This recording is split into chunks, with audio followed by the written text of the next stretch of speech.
Sublime magnificence.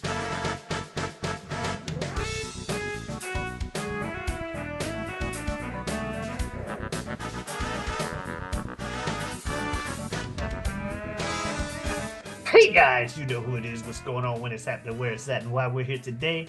How you doing?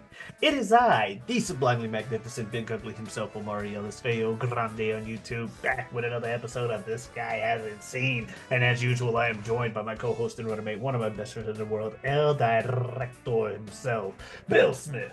Hey, thank you so much, Omari, for having me back. As always, love being here. Love doing this thing. Love talking about movies, sharing things back and forth. One guy has seen them, the other guy hasn't. Usually sharing movies, sometimes documentaries, TV shows, all kinds of different things. Right now, we are in the Oscar season, as it is Oscar time. And so we are going to run through some movies that have a little bit of Oscar relation to them. Last week we did Jerry Maguire, which was nominated for several Oscars as well as winning Best Supporting Oscar for Cuba Gooding Jr. This week we have a heavy hitter, folks. It is your winner for Best Motion Picture of the Year. It is Best Performance by a Supporting Actor, Best Achievement in Directing, Best Writing of an Adapted Screenplay, as well as Best Achievement in Cinematography. We are going to be watching 2008's No Country for Old Men. Yes. No Country for Violence Old and Men. mayhem ensue after a hunter stumbles upon the aftermath of a drug deal gone wrong and over $2 million in cash near the Rio Grande. It is written and directed by Joel and Ethan Cohen, adapted from Cormac McCarthy's story, and it stars Tommy Lee Jones, Javier Bardem, and Josh Brolin. Omari, never seen No Country for Old Men. No, I had not. There was a bit of a running joke for a while between the two of us whenever the movie got brought up. Like, I was aware of the movie's existence. I think when it came out, there was another movie, like There Will Be Blood or some shit that came out around that Yep. time. I got the two of them both mixed up. I thought one of them was like a vengeance story and was like, I want to see that movie because it is. They're like, no, you got that's the other one. And I'm like, okay. And then people were like, no, No Country for Old Men is the one with the guy with the potato gun or the weird weapon that was like I think they mentioned it was compressed air, and for somehow that stuck in my head as potato gun for years, and that was like the little running gag whenever you bring it up. I'm like, that's the one with the guy with the potato gun, right? And you're like, no, it's not a fucking potato gun. Grow up and watch a movie. Uh, you didn't say that, but it was like, yes, it is. Go, it's not a potato gun. So I'd seen one scene that we'll talk about involving a coin was a bit, and I was like, okay, that's it. But yeah, to-do list. Eventually, we got a show, so the to-do list was like it'll eventually be done, more than likely. Because I think you had brought up interest in doing it, so then it got put on the shelf. Like, okay, eventually I'm gonna watch it for the show. But yeah, I had heard good things, but you know how I am when it comes to Oscar winners. Yeah, Uh, you are correct. This was the same year. There Will Be Blood was also nominated for an Oscar this same year for Best Picture. Really heavy, really good year. Michael Clayton, Juno, and Atonement. We're still in the five nominees only for Best Picture as opposed to 10, which I think they should really go back to because it really tightens the field, makes it feel a lot more. But with 10, you do get a lot more people in the honors, and then also a lot better. Some would say Parasite a few years ago probably would have never won the Academy Award if it wasn't for a 10 nominee system. So there's a positive and some negatives, but yeah, this is a huge year for No Country for Old Men. A big year for me watching movies. Like I've seen every one of those films that we just named, and this is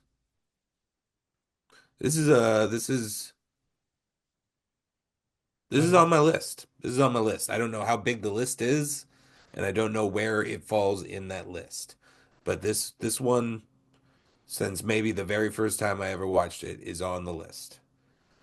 So not to get too deep into my thoughts on it, but yeah, let's just roll into it. All right. Well, silent title screen. That's how you know it's artsy.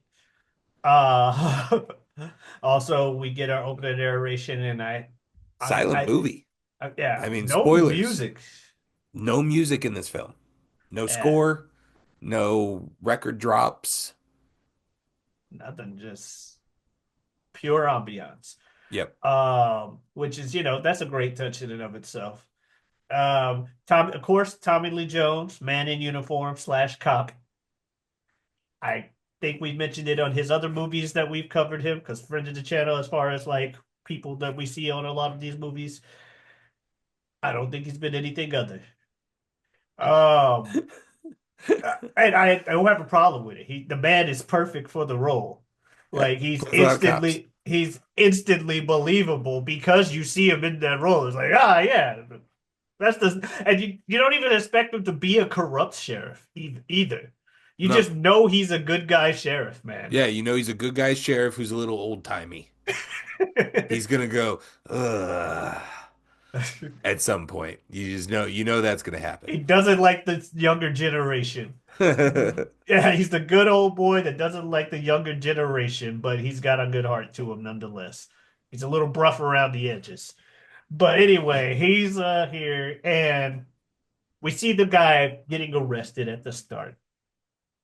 And I'm listening to the narration and I'm like, none of this sounds like this is in medias res, like we're gonna go backwards.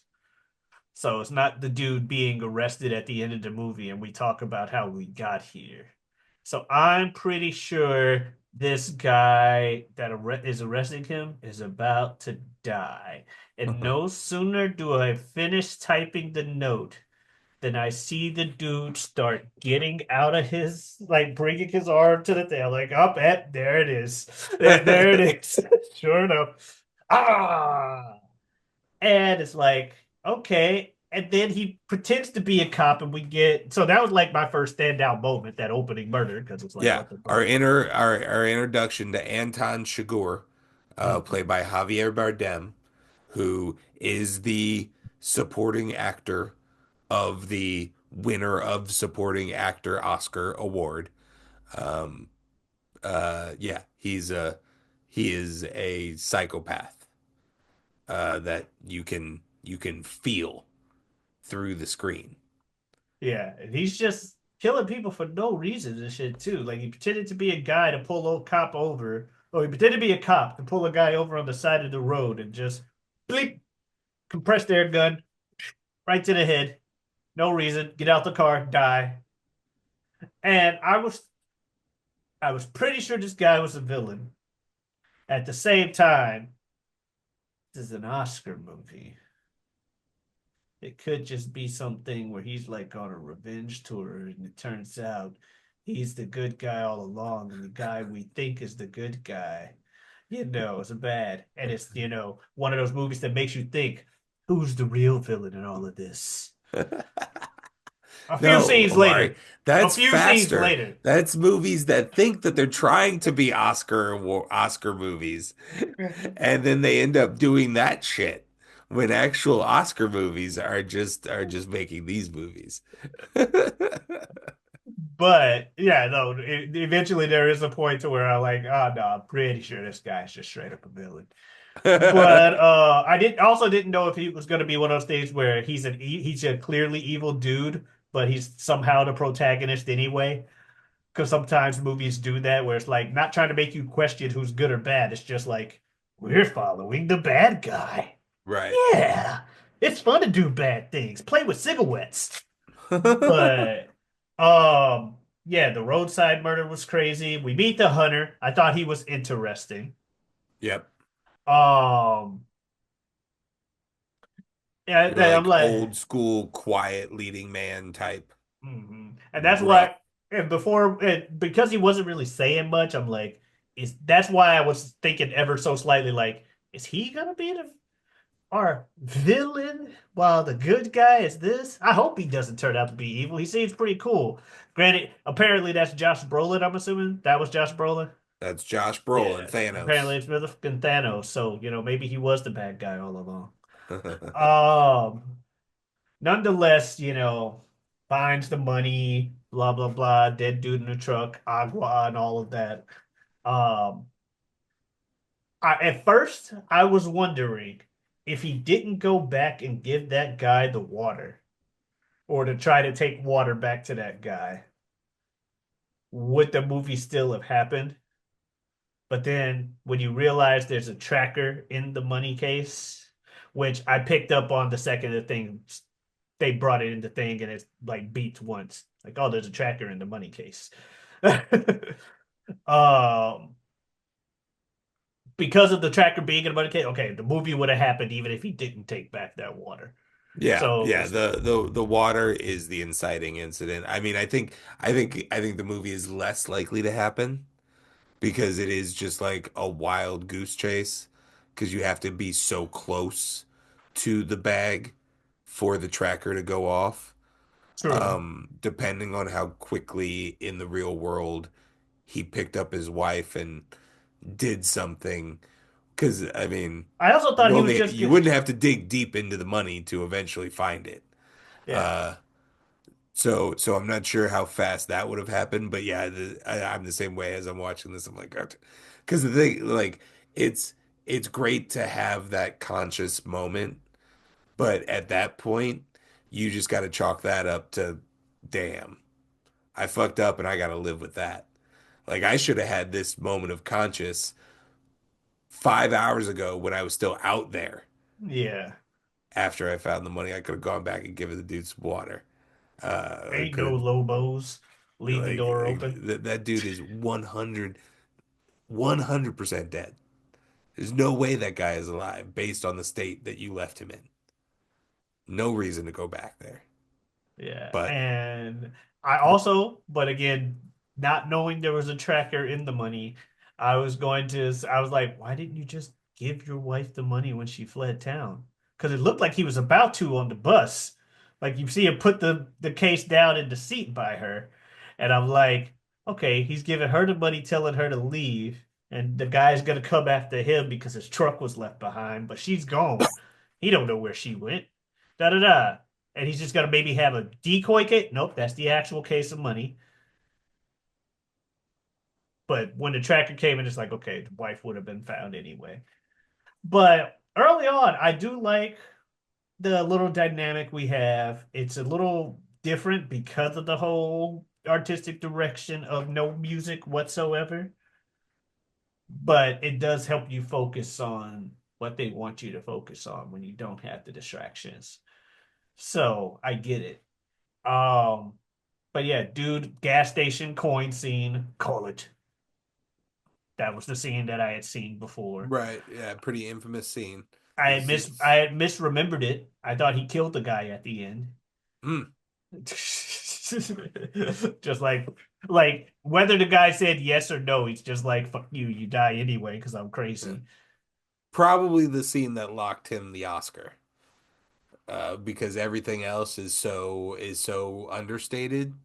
And he has like that's the scene that he has the most to do. And it's all just like close-ups right up on him. And yeah, it's so sinister. And then even after the guy's life is saved and he's walking out and he's like, "Don't just put it in your pocket." Well, where do you want me to put it? I don't know, but not in your pocket. Then it just becomes another quarter, not your lucky quarter, which it is. Yeah, even that is like he's so creepy doing it. Yeah, it's like yeah, I fully expected him to kill the guy anyway. Because he's like learning where his house is and all that stuff. Um, but we see him doing that. We eventually get reintroduced to Tommy Lee Jones trying to search this case, and it's like, okay, kind of seeing what's going on here. We got our main character, the sheriff, trying to track the evil guy down. And movie's going okay. Dude also just trying to prove that he's evil, just driving past birds and shooting them for no reason. I think that was when I was like, okay, yeah, I'm pretty sure he's the villain. Because there's no reason for him to do it. He literally like slows down, rolls down the window to shoot the fucking bird. But you He shot know, his employers. shot his employers as well. Yeah, Uh, eventually we have the Woody Harrelson scene where he's just like, this dude's just a different animal. Like you don't understand what you're deal what you hired. Like this dude is just he's got a different moral understanding than all of us. Just just kills to kill. Like he's not gonna do this for the money, and he doesn't want the money. he's just doing it. And that was cool. I like the first little shootout at the hotel, the first hotel shootout where dude actually is smart enough to get a second room, but not the obvious second room. He gets the second obvious second room, if you will. And it turns out that's the best decision ever because the freaking, uh, for lack of a better term, the The Mexican cartel. cartel, That's what they're uh, described as in the film, is their cartel. okay, the cartel end up taking the obvious room, and dude just goes in and no questions asked, just die, die, die. Which I'm very curious if a gun in the 70s existed with the capabilities of Anton Chigurh's shotgun. The Like silenced a shotgun, silencer, its rate of fire, its ammo yield, like all of the things. and it's super movie silencered. Just like Yeah. this thing is quieter than the pistol silencer, and it's a shotgun. Just and then it just blood. Well, look how big and silver it is, Omari. Yeah, that makes it quieter. Yeah. But that was cool, you know. Then the hotel round two, where the guy discovers the tracker just in time because he's like, there's no way he would have tracked me down to the hotel that fucking easily. But my thing is, you found the tracker, throw that thing out the fucking window. Right. I immediately go and flush it. See if it Yeah. like I've seen cartoons. Like you flush the tracker and then the bad guy goes to the ocean looking for you. He doesn't go straight to your room. Right. Okay, you see him coming down the hallway. You're very positive that that's the case because you called the front desk and there ain't no answer. You gave that dude like $1,000 to call you. Uh, and you heard some noises. You see the shadowy feet go past the door, stop, then go down the hall to turn off the lights so that the shadow wouldn't be there. You got all this time to do what you eventually do and go out the fucking window. You left the tracker on the desk, but he waits until he gets hit in the chest with the door lock, to Ugh. then jump out the window. When the guy can see him jumping out the window and no longer has to care about being distracted by the tracker. You know what I mean? I, Yeah, I mean, I guess from the character's perspective, he doesn't know he's about ready to get punched in the chest by the lock. He thinks the dude's about ready to try and kick the door in. He has a shotgun aimed at the door. He thinks that he's got the one up on the dude. Is my only excuse for the character yeah, in that moment. and that is how it's played. So to your point, yes, you are correct. There is another smart way to do it if you don't know the context clues. You don't know he's got you don't know he has a compressed air gun in Right. addition to his silenced shotgun.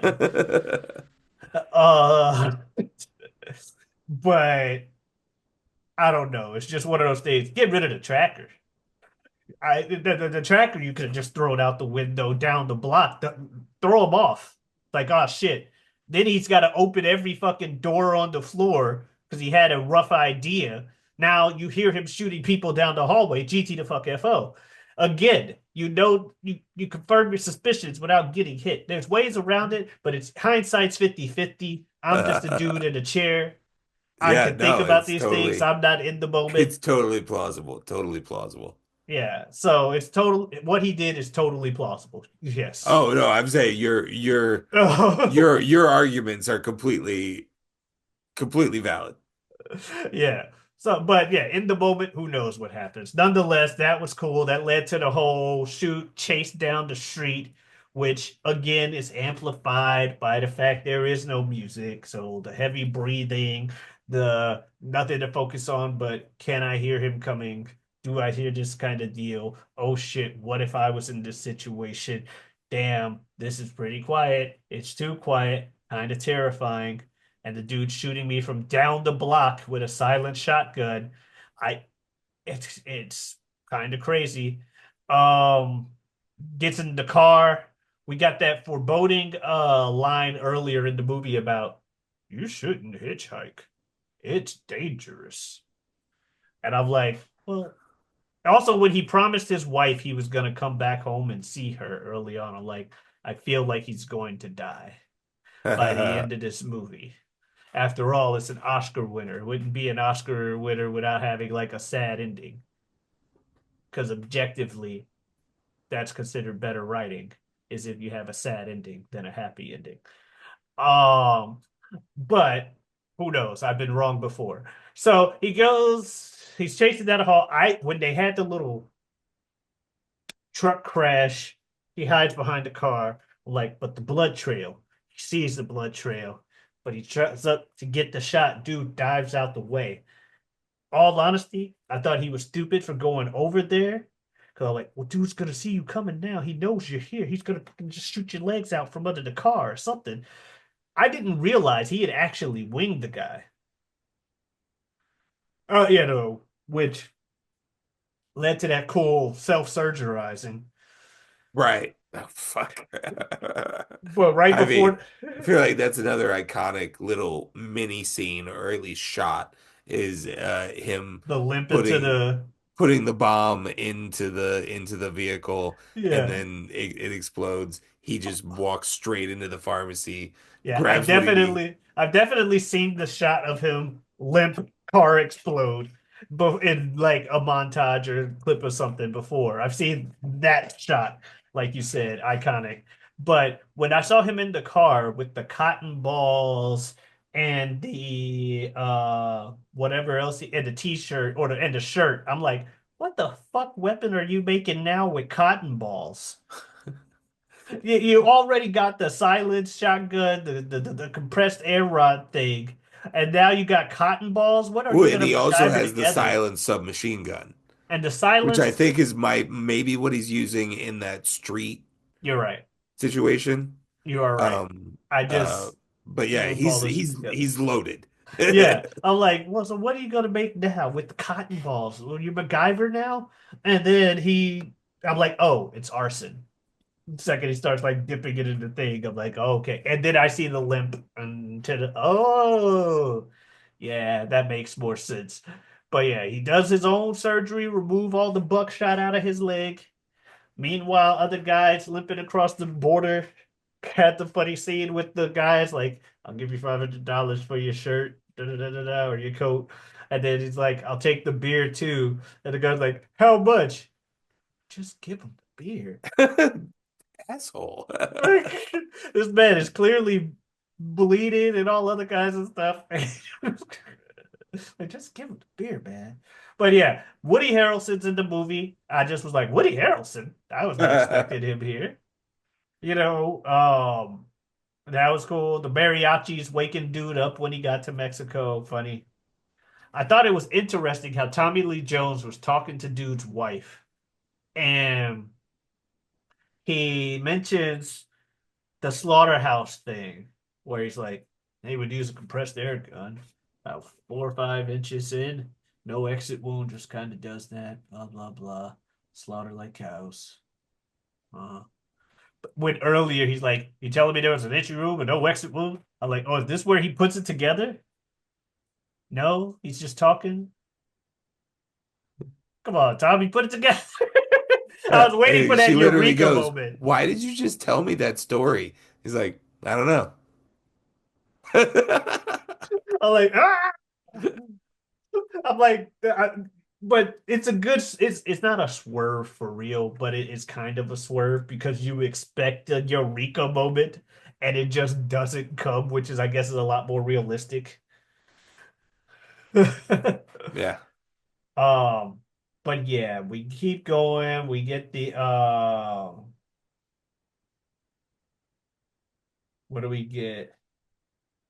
Oh, we get Woody Harrelson meeting with Tim, trying to explain like, hey, you're in too far over your head. You should give Yeah, me Woody the doesn't get money. much. He basically gets three talking, sitting and talking scenes. It's the reason I'm not nothing against his performance in the movie, but there's a reason I didn't know Woody Harrelson was in this movie. Yeah, he's not in it for long. Yeah. Um, but yeah, when he makes it work, what he is it there for? But yeah, he gets back to that hotel, and sure enough, hey there, you know what I want. You know who this is. That's what I do like about the villain is while he is about the bullshit, he's also not about the bullshit. In the sense of who is this? Come on now, we're not doing all that. You know exactly who I am. Well, what if I want to talk shit? I'm not here to talk shit. I'm here to talk what's happening. You can go to hell. Well, that's a bad thing to say. You shouldn't say that. I'm gonna fucking okay, I'm coming after you. But I like Llewellyn too, like especially when he's like, "You don't need to go after my wife or anything. I'm fucking coming to you now." Click, and because that's a cool little badassery thing. Uh-huh. Definitely didn't think it was gonna lead to what it led up to. Um, but I like the kid. I forget who said it's unusual. Oh, the grocery store when the dude goes into not grocery store, but the clothing store, and he comes in and they just have that random moment where he's like, "Get some clothes." Hey, you don't have a lot of people come in here with just this on it. It is unusual, yes. And then following it up with the phone call with the wife with the mom's in the background. What do you Or that mom, my God, was Beth Grant mean? playing Carla Jean's mom. uh, Ruins it for everybody. I felt bad for the dude on the side of the road giving the advice on what airports. Like, Yeah. he was just like, I suppose you do this. All right. Hey, can you remove those chicken cages? Why haven't you asked me that? What? Just cleaning the truck out because he killed them. It's like, damn, man. He ain't even do nothing but help you. It's not even like he suspected you or some shit. Like, nah, just I'm killing you, taking your truck. That's this guy's deal is if you encounter him, you're probably gonna die. At best, I might give you a coin flip. Yeah. So that was cool. Well, not cool, but sad. And then, yeah, I had a note that's just well, first he kills dude goes back, kills his employer in the office, which we mentioned. And then we get to the whole meet me at the hotel. Okay, well, Sheriff, I need you to meet him at the hotel. Meanwhile, the mom's giving away the location to the cartel of where he's at. And by the time the sheriff gets to the hotel, we have the moment where off screen, our main character has been murdered. And it's like, damn, he don't even get to die on screen. It just, yep, he's dead. Bad guy wins. But does he? Tommy Lee Jones puts something together about people returning to the scene of the crime. So he goes there. And we get to have this big standoff, or not standoff, but tense moment. As Tommy Lee Jones is about to open the door. Dude's waiting with his gun. Now I'm thinking, Tommy, don't open that door. You know he's in there. And he's got the fucking silence, whatever, that's going to blast the shit out of you because that's just what he does. But he opens the door, and I'm not sure if the dude had a decoy room or something, and Tommy just went into the wrong room. and dude escaped, or dude hid in a better spot when Tommy came in and then just left rather than kill him. But I feel like if dude had Tommy Lee Jones in the same room as him, he would have killed that motherfucker. But I also don't know why he's hiding by his door like that if it's not the door Tommy Lee Jones is in front of. I think we're supposed to infer that it's the same picture and setup as the hotel scene, the motel scene from earlier in the Oh, film, where he gets the room next door, preps himself, and then just marches over and kills the people or finds the case or whatever. And then he's got to go back and get his shoes and socks and all of that. That's when the sheriff arrives. That gotcha. we're the misdirect is we're to think that he's in that room, but I think he's literally just in the room right next door. Yeah. So, but that's, a cool little tense moment. Girl goes home, finds him, he kills her, because of course he does. Uh, and as Also he's, off screen, but we can assume. yeah. And she's like, I'm not calling your stupid coin flip. You're going to kill me because you want to kill me, but you're gonna do it without blaming the damn coin. Uh, but he kills her. He goes outside. And one thing I did expect, although it ended in a way I didn't, I did expect him to crash. Everything about that setup of him driving down the street and them cutting to the spotlight like three times led me to believe someone was going to crash into him. I didn't know who. I didn't know if it was going to be Tommy Lee Jones on some fuck you, I caught you type shit. Don't mess with the sheriff ass. Or hell, maybe the cartel tracked them down. Like, nah, we got our money, but we're still coming back to kill you. Um, Nonetheless, we get the weird scene with the kid seeing him with his broken arm. He just kind of gives him some money, ties it up, and walks away. And then we cut to Tommy Lee talking to his wife, or I think it's his wife, after he already talked to some older dude. I also expected with a lot of their That's his dad. conversations. Okay. I also And then yeah, expect his wife. Yeah, I also expected with a lot of those conversations they was having with Tommy Lee Jones and some people about the generations and how shit's changed. I was expecting one of those, and there's the title of the movie. Because there's so many times like this country today, it just ain't the same with these youngins walking around. Like, yeah, there's no country for old men like us. I was expecting like a line like that because they kept setting it up for it. You know what I mean? Like Yeah. every conversation was, this is why the movie's called that. Because a lot of the other movie, not a reason to call it No Country for Old Men.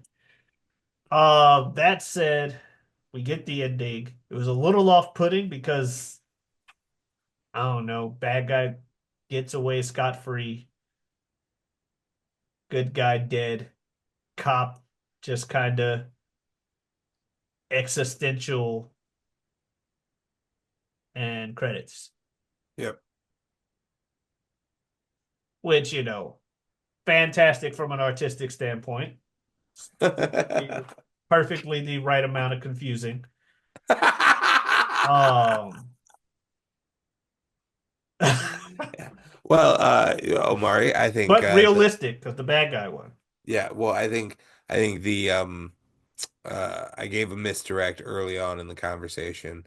But I think that this movie is it should be in hindsight viewed as Tommy Lee Jones's movie.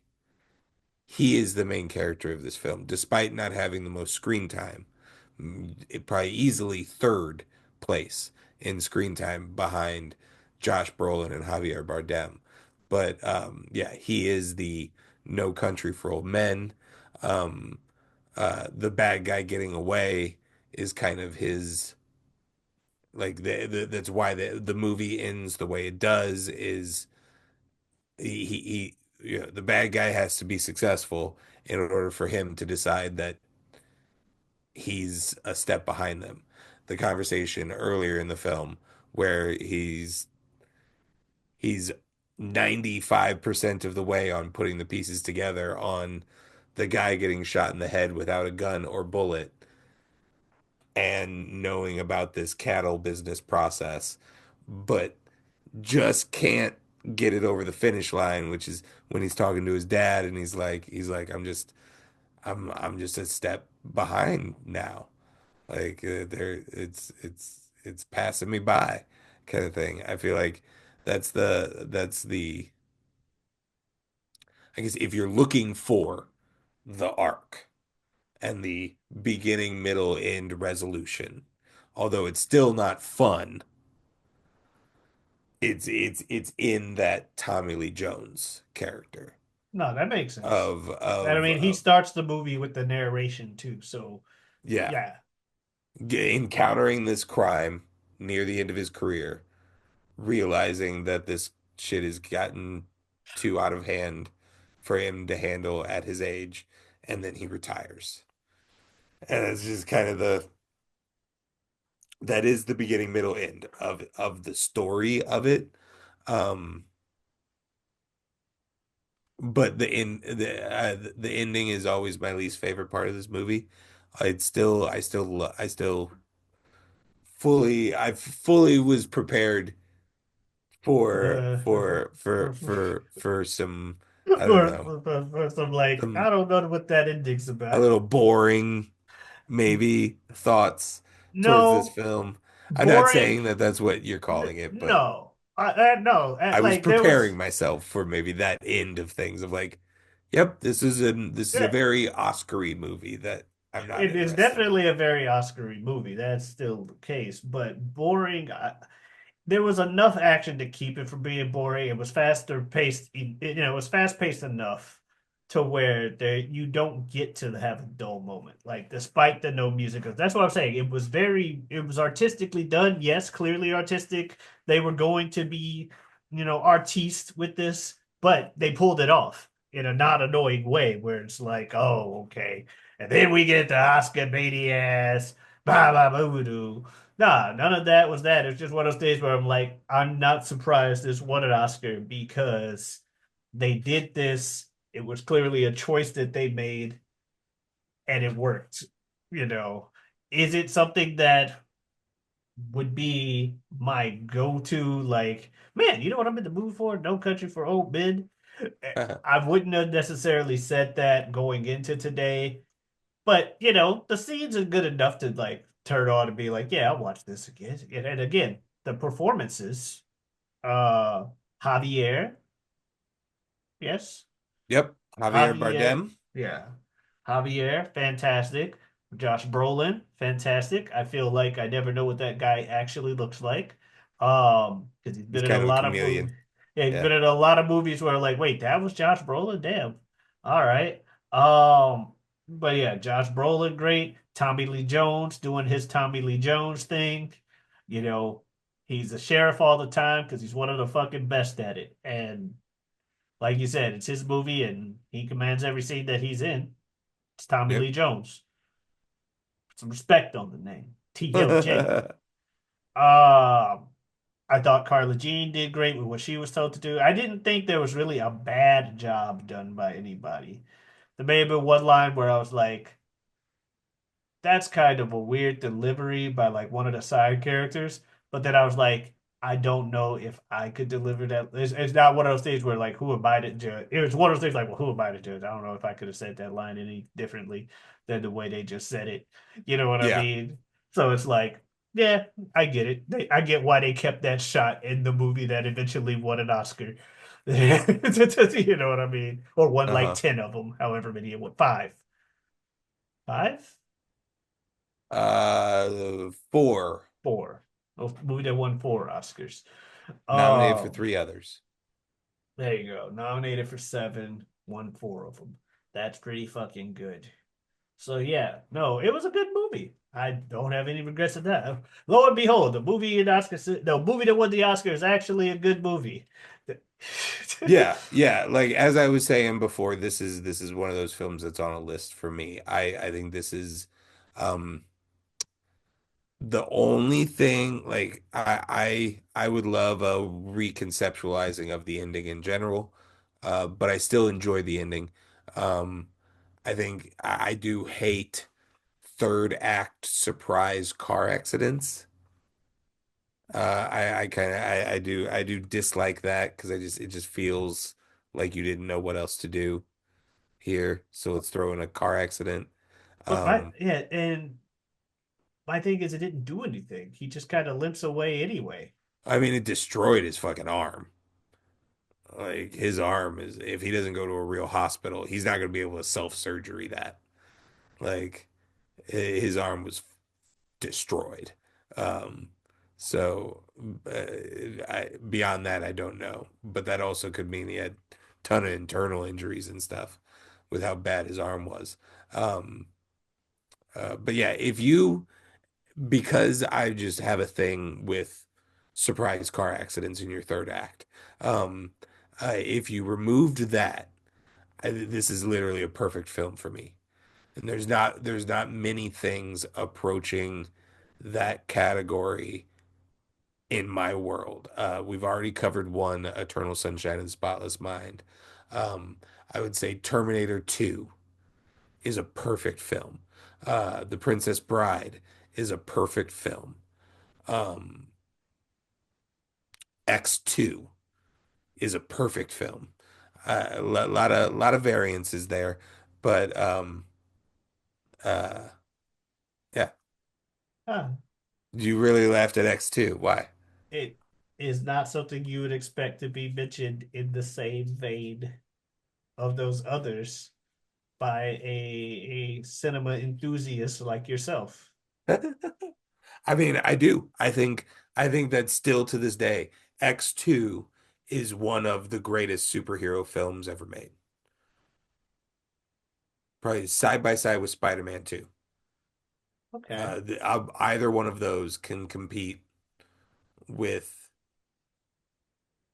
see the unfair advantage that the MCU has is because they're all connected. It's hard to talk about one movie because you're actually talking about 3 to 17 movies. You get the whole build up. Yeah, like Like Endgame has so much pre build up to it right. that it's like, well, yes, it's going to feel that way if you watched every other movie because plot threads. It's Yeah, why I like it. It's a great comic book movie because it takes advantage of what comic books have at their disposal, and that's the long form narrative. right. Uh, that said, if you're just talking individual films, Yeah, how do you compare Spider-Man 2 to Avengers Infinity War or Avengers Endgame? yeah, In a singular sense, I'm going to probably tell you that Spider-Man 2 and X2 are better films. Um, so yeah, there's a perfect or near perfect film. Like probably if I watch any of these in the moment, I'll be able to go, okay, I would maybe with revisiting 20 years later, we can switch this or maybe we can switch that. Um, yeah. but in my mind, there's a Oh yeah, segment of films that are perfect films, and this is one of them. that's awesome. Yeah, I don't know about one of the perfect films for me. I see the argument for it being one, Right, and but I would it's never no. anticipate it to be one for you. But it's got enough like action and shit in it to where, it's like I said, it's not that I found it boring because The I Raid didn't. Redemption, perfect film. Yes, I'm more in the line of your Raid Redemption type perfect films than the there will be I almost said there will be blood. God damn it. The No Country for Old Men. I literally just watched it. Movie. No Country for Old Men movie. Perfect film. I think it's objectively a perfect film. It's just not one of my perfect films. Subjectively, it's not a perfect film for me. Objectively, yes. Contro Controversial take here for the end of the episode. Nobody's watching anyway. Love and Death, perfect film. Don't Google it. Okay, I will not. All right. Well, Omari, if you like, if We got to oh talk about wait, what we're doing next week. That's what we yeah. got to talk about. You're right. Thank you for taking it to me because it is my turn to choose. And we're talking about Oscars. You mentioned it earlier. I forget the exact context. I wanted to use it for a segue when we talked about it later, but it had something to do with old versus new. Oh, yes. How many nominees we got? We're going from the era of five to the era of 10, and we're going with the one that managed to get the win. We're doing Parasite. Okay. Yeah. Parasite from a couple years ago. That's what we're doing next. Um, yes, and if you want to see us talk about everything else on this channel, including anything from your not so Oscar movies to your Oscar movies, we've got 3 years worth just about of content on this channel, specifically with us talking about movies, because we do it every Tuesday. You know what I'm talking about. On Or Wednesdays, whenever Wednesday it or eventually Thursday. happens. Wednesdays, whenever it happens, we have the Whatever We Want podcast, me and my good friend Super Jazz. We talk about Super Thank Jazz. you very much. It's Nature Intended. We talk about just that, whatever we want. Mondays, we got mock draft. Two guys talking about what's pretty much involved to just being wrestling, but we talk about whatever we want on that as well. But specifically when it comes to like tier list and drafting and making like fun content and making shit up. And then on Saturdays, we have You Don't Watch Sports, two guys, three topics, help you sprinkle a little information into your casual sports conversation, be a guiding light through the seed that is casual sports talk. I also have a Twitter and Twitch at Giotavi. That is Giotavi. Come on in, stop on by. And yeah, Bill, you got Streaming anything every else? day, 240. Yeah, you know what that means. Yeah, Bill's got nothing else to say. That's why he went away. So we'll see you next week. Adiosness. Not sure why I went on a rhyming thing at the end there.